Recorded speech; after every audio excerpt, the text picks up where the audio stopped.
weird. So there's this thing that happens in the NBA, and it happens in other leagues too, but it's usually something that starts to unfold really quickly after leading up to a trade deadline or leading up to an offseason or right as the offseason hits. And I think what we've seen right away is this weird backlash aimed at Karl-Anthony Towns. Mm-hmm. And like, again, I will tell you for years, I've not been a huge fan of Mm-hmm. Karl-Anthony Towns because there's like a paper trail with him with especially his time in Minnesota, just things that happened that like made you feel a little uncomfortable and stuff. Mm-hmm. But now here we are in this moment where the Knicks get bounced from the playoffs. And the first thing that happens is he gets blown to shreds by an article that comes out. And just brutal. Yeah, really brutal and really strange, to be honest with you. And go ahead. It feels real quick. It feels like this happens a lot when a team is going to tear something down. Where it's the Press Box podcast with Brian Curtis. They call it the Now You Tell Us. Yeah. Like, hey, everything was good. Oh, the season went sideways. Well, actually, well, this is why I've been sideways. Yeah, this is that one's that story's ready. Yeah. So Fred Katz and James Edwards III from The Athletic, they and I'm going to point out a couple of things, right? So they wrote long form on the Knicks season ending, and I went through and counted while Kyle was trying to talk to me. I'm like, hang on a sec. 44 paragraphs into an article, they dropped in publicly, Knicks players made veiled comments all season about poor communication causing their inconsistencies. Behind the scenes, they and coaches expressed frustration with Towns' defensive habits, less concerned with his talent level and more with his process on that end. Too often, Towns executed incorrect coverages without communication why he did it. After it became a theme, players worried Towns didn't grasp the importance of the matter. The ability to constructively critique became a point of emphasis. Oof. Karl-Anthony Towns just got ran over by a New York City cab. So I can't tell here. This is I want to get to the actual like substance of what was said, but yeah, I want to stick on the 44 paragraphs in part of this. Yep, that seems to me the lead. Yeah, you didn't bury the lead. You buried the lead like 30 and then feet built down. A building on top of it. Yeah, and this is what. So I can't, and I want your thoughts on this as somebody who covers a team. I can't tell if this is them just not recognizing what this is saying, which I don't think is the case. So I want to wipe that out because sometimes you'll do that. When I first started writing, I'd write a thing and an editor would be like, yo, you have to move this way up. Top. Like you are missing the point of this. I don't think that's this. I don't think that would happen in the Athletic with two experienced writers. So I'm gonna move that off the table, which leaves two options.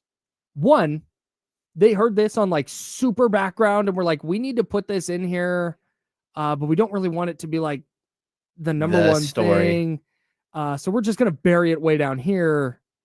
And if it comes to light, it comes to light. Or is this hey, we kind of heard this, but we heard some stuff kind of refuting it. So we're gonna publish it, but we're just gonna bury it way down here because we don't feel great about reporting it. The aggregators always find it though. That's it. They find it on a podcast. They find it when you're on a radio show. Like whatever it is, they find it and they run with it. So I found it very, very strange that there were 44 paragraphs and a bunch of pictures and a bunch of ads before you got to this, because this is the hot topic. Yes. Because this is New York. Yes. Right? This is the Knicks. Yes. Who just made it all the way to the Eastern Conference Finals and got bounced. And Cat was their second best player. And he was their second best player. But that's something that like we always have to remember, especially at the NBA level. Just because you put up points, just because you put up rebounds and assists or whatever, it does not mean that you're helping your team. Like there are players who have literally made careers that look so incredible, but if it doesn't impact winning, then you got a problem. Now, the problem that you have if you're going to make this argument against Cat, it's that he went to the Western Conference Finals last year as Minnesota Timberwolves. He took a completely different team to the Western Conference Finals this year in the New York Knicks, and was a huge part of why they made it there. Yeah. Now, there are moments where, again, he disappeared, and other moments where he was, absolutely spectacular. But it doesn't change the fact that he was a big piece to why they made it all the way to the finals. Now, all the way to the Eastern Conference Finals, right? Now, you also got to the point where they had to put Mitchell Robinson in the lineup. And everyone's like, okay, why are you putting Mitchell Robinson and pulling out Hart? And it's because of this. It's because they felt like they were leaking at one position defensively, and they couldn't get around it. And that's also a problem with a coach who plays 5 guys 40 minutes every game, and a couple of dudes get a couple of minutes. And it's also a problem when you have Jalen Brunson, who tries defensively, but his size is prohibitive on that end. You can't have Jalen Brunson being your number one offensive guy and carrying the offensive workload that he carries, and then have a poor paint protector behind him defensively. That's not going to work. So the reason I mentioned Cat here is because, like, look, when you start seeing stuff like this, it usually is like, it's telling you, somebody is telegraphing what could happen this offseason. And the Knicks, as opposed to what I keep saying, is like, look, you should probably just keep this team together and go out and spend $10 million on 3 different players, not 30 million, but $10 million on 3 different players that could actually fit into your rotation and help you, right? Again, as opposed to going out and getting a PJ Tucker who's 39 years old and isn't going to step on the court and actually help you. Go get some players that might actually help you and who are like, oh my gosh, I could go play for the Knicks, who are really good and made it to the Eastern Conference Finals, and we could make it to the finals, and I could be one of those pieces, right? So that's what I would do. But there's enough, like, in this paragraph or two, that you're looking around like, okay, somebody said that to somebody. And the reason why they usually say that to somebody is because they're trying to say, hey, look, this is why we lost. So when you trade him, everyone's like, well, we traded him because he's the reason why we lost. Right.